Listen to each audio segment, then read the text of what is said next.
Olá você, começa agora o Pauta Especial aqui pela sua TV Educativa Canal 3 e hoje o nosso assunto é trânsito, educação no trânsito, e para isso nós estamos recebendo aqui a presença de Valquíria Amorim, gerente de educação para o trânsito do Detran de Alagoas. Valquíria, antes de mais nada, muito obrigado por comparecer e participar aqui do nosso programa. Nós aqui agradecemos o convite. Educação para o trânsito é um problema ou uma solução? Na verdade, a educação para o trânsito é uma coisa muito nova, Elias. Eu acho que as pessoas precisam começar a conhecer um pouco sobre isso.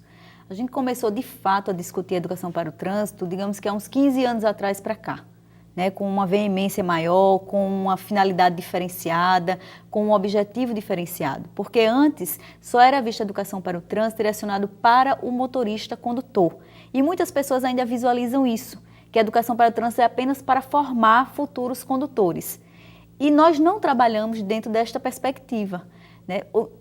A função da gerência de educação para o trânsito é promover a educação para todos, num contexto geral.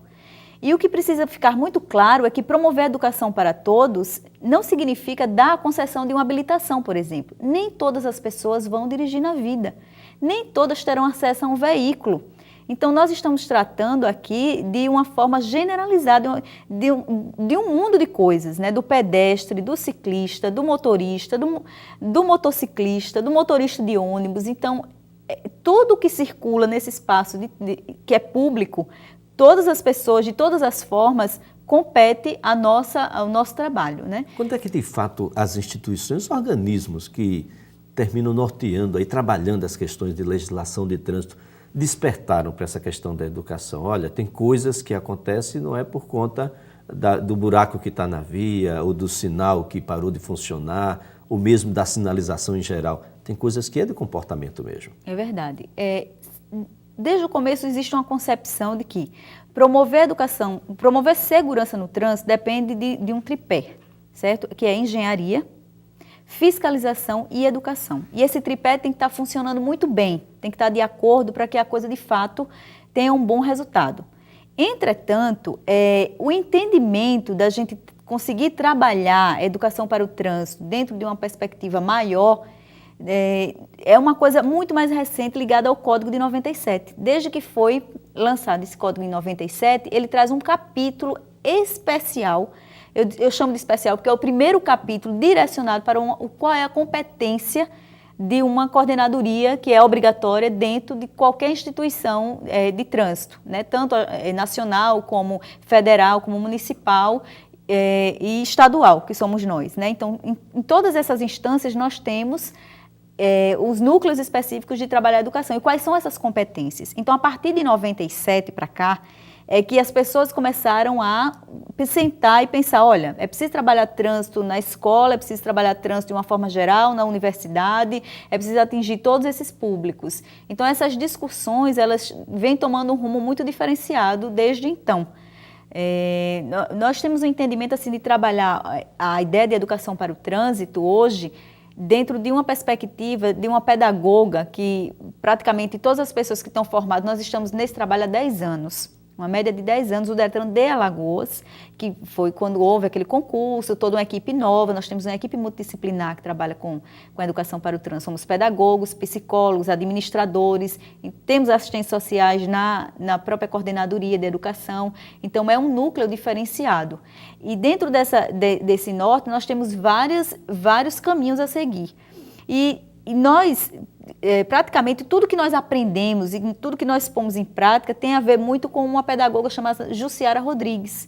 Ela é uma pessoa que veio do Denatran, não necessariamente que ela tenha vindo do Denatran, mas ela, na época, ela trabalhava junto com o Denatran como consultora. Ela tem umas ideias muito ricas e interessantes, que trata de trânsito, da concepção de trânsito, como questões de mobilidade, como questões de locomoção, de convívio social e de comunicação.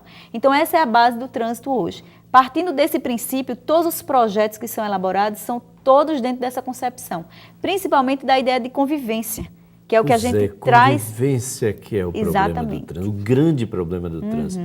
Como conciliar motoqueiros e motoristas em geral de carros de passeio, como conciliar os carros de passeio e os ônibus, os coletivos e por aí vai. E aí é exatamente onde a gente cai, na coisa do comportamento. Pedestre é prioridade? Né? Pedestre é prioridade sempre. que é o mais vulnerável. Mas sempre. tem sempre alguém que acha Existe que, alguma como coisa. os nossos sinais, os semáforos, eles não têm uma delimitação clara de quando é que ele vai encerrar o vermelho e partir para o verde, alguém está no meio da avenida e ele fica verde. O motorista tem direito a passar por cima? Não. Eu tenho que esperar o pedestre terminar. Em hipótese nenhuma. Olha, o pedestre, ele é o mais vulnerável, certo? Ele, dentro desse sistema todo, que todos nós, em algum momento, eu acho que as pessoas esquecem isso, em todos nós, em algum momento, nós somos pedestres. Você mesmo no seu carro importado, no seu carro potente, em algum momento você vai descer do seu veículo, você vai atravessar uma rua. Em algum momento você vai circular, nem que seja de uma esquina a outra. Então, nesse momento, você se torna parte vulnerável desse sistema. E precisa ser respeitado por isso. Existe uma coisa no Código de Trânsito que diz assim, os maiores são responsáveis pelos menores.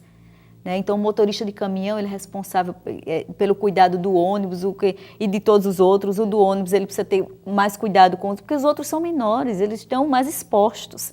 Então, é exatamente nessa ordem. Primeiro o pedestre, depois o ciclista, o motociclista. Então, todos esses têm prioridade.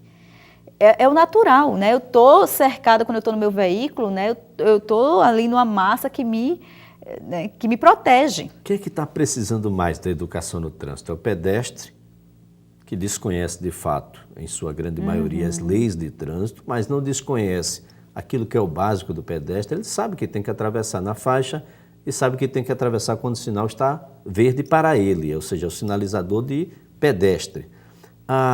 É o motorista, é o motoqueiro, quem é que está mais vulnerável e que está precisando mais de ajuda nesse momento que a deseducação no trânsito ela é generalizada? É verdade. Essa coisa do comportamento, inclusive nós precisamos fortalecer as nossas bases com pesquisas, sabe, com um vínculo maior com as universidades, com as faculdades, porque nós precisamos entender que comportamento é esse. Por que as pessoas se transformam tanto quando estão no veículo? O que é que acontece? Que necessidade é essa de eu sou o melhor, de eu posso passar por cima, que um semáforo... Do Pateta isso, que é perfeito. A gente isso. utiliza muito ele. Então, ele mostra exatamente isso. Que mudança de comportamento é essa ao entrar no meu veículo? E esses estudos, a gente já tem alguns, mas não aqui, pelo menos não que eu conheça aqui em Alagoas. Então, eu acho que a gente precisa também intensificar esses estudos, que a gente precisa de mais pesquisas até para embasar o nosso trabalho. Mas, como você tem me perguntado, hoje o que nós temos de grande risco no trânsito chama-se motociclista. Eu não tiro o pedestre nem o ciclista desse núcleo também. Eu coloco os três, certo? Agora, o motociclista hoje, diariamente, nós temos acidentes com motociclistas. Então é muito sério, porque ele está muito desprotegido e ele comumente desrespeita as regras. Nós temos um agravante aí que são motociclistas de pequena cilindrada, de pouca cilindrada, 50 cilindradas, que estão fora, praticamente fora, totalmente fora, possivelmente, da legislação de trânsito.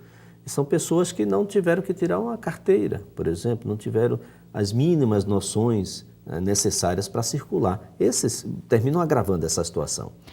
Com certeza. Mas, independente deles, eu ainda visualizo que os que agravam de fato a situação são os motociclistas, muitas vezes até os profissionais. Porque existe a pressa, o delivery hoje, né? O mundo do delivery, a empresa cobra a pressa. Às vezes ele ganha por entrega. Inchando né? o HGE. Ele ganha por entrega, ele ganha por esse curto espaço de tempo. Então, nós temos um projeto direcionado para o ciclista, por exemplo, onde a gente, pelo menos eu tento, nesse momento, conscientizá-lo do seguinte: olha, muitas vezes ele é o provedor de uma família. Então, o que é que a gente tenta conscientizar? A coisa do comportamento. O que é que vai mudar? Imagina a tua casa hoje sem a sua presença, sem o teu salário, sem o teu, né, sem o que você consegue manter, sem você ter o vínculo. Quer dizer, os seus filhos que vão ser criados sem o pai. Quer dizer, a gente às vezes tenta pegar até pelo emocional para ver se eles mudam o comportamento. Porque o ciclista também tem um comportamento de risco muito grande. Às vezes ele sai de uma obra, numa quinta, numa sexta, e ele para no barzinho antes de chegar no bar e depois ele pega essa bicicleta e vai conduzir até em casa. Quer dizer, alcoolizado, em cima de uma bicicleta, sem sinalização. E o motociclista, o que a gente visualiza é a pressa. Então, nós temos muitos motociclistas profissionais. Quando já tem algumas pessoas que fazem o uso da moto como motoboy, que ainda em alguns lugares já foi aprovado ou não, aqui ainda está uma discussão. Mas eles têm a pressa em terminar aquele serviço, né? Quanto mais rápido ele entrega, né, faz a entrega do serviço ou da pessoa, no caso, mais rápido ele vai pegar uma outra pessoa, mais rápido ele, né, associa que vai estar ganhando mais dinheiro.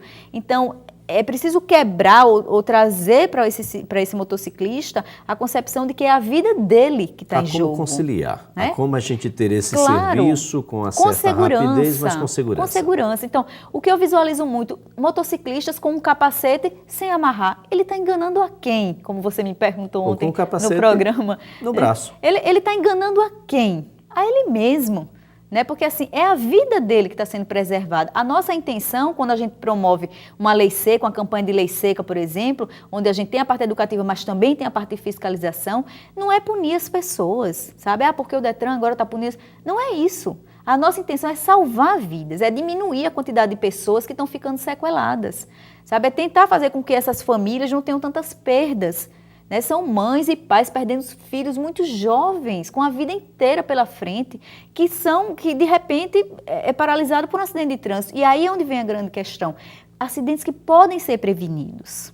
E aí entra a educação, aí entra a prevenção, a necessidade de intervenções maiores, que agora a gente está com um projeto que vai ser direcionado para o ensino médio, né, que é o nosso público que está saindo, que quer dirigir, está saindo da escola, está querendo dirigir ou que já conduz veículo, né? Então, o nosso foco agora, a gente está fechando todo um trabalho em cima do ensino médio justamente para tentar reduzir os índices de mortes, porque as nossas mortes são muito voltadas para esse público. Para esse público, né? Se você é pai, você é mãe, está pensando em dar um carro para o seu filho, fica bastante atento, pondere até que ponto seu filho tem um comportamento que possa conduzir um carro com tranquilidade e que volte para casa, né? Sobretudo que ele volte para casa.